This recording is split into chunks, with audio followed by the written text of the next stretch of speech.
আলুর দম তো অনেক রকমভাবেই রান্না করে খেয়েছেন। একদিন সাদা আলুর দমের এই রেসিপিটা ট্রাই করে দেখতে পারেন। একদম ইউনিক রেসিপি। প্রথমে 1 বাটি দুধ, 1 চামচ তিল, 1 চামচ পোস্ত, 1 চামচ গোবিন্দভোগ চাল, 4-5টা কাজু বাদাম ভালো করে মিশিয়ে রেখে দিলাম 1 ঘন্টার জন্য। 1 ঘন্টা পর এটার একটা পেস্ট বানিয়ে নিলাম। এবার একটা ভাজা মশলা বানিয়ে নেব। তার জন্য নিয়ে নিলাম 1 চামচ সাহা জিরে আর 1/2 চামচ সাহা মরিচ। এবার এটা শুকনো খোলায় নেড়ে ঠান্ডা করে গুঁড়ো করে নিলাম। এরপর কড়াইয়ে তেল গরম করে আলুগুলো নুন আর গোলমরিচগুলো দিয়ে ভালো করে ভেজে নিলাম। আলু ভাজা হয়ে গেলে ওই তেলেই দিয়ে দিলাম গোটা গরম মশলা, তেজপাতা, শুকনো লঙ্কা আর অল্প একটু আদা বাটা।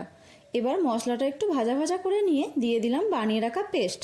এটা অল্প কষিয়ে ভেজে রাখা আলু আর বানিয়ে রাখা ভাজা মশলাও দিয়ে দিলাম। এবার সব কিছু ভালো করে কষিয়ে জল দিয়ে দিলাম।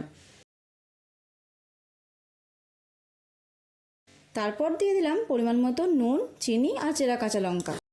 এবার ঢাকা দিয়ে আলুটা সেদ্ধ করে নিলাম।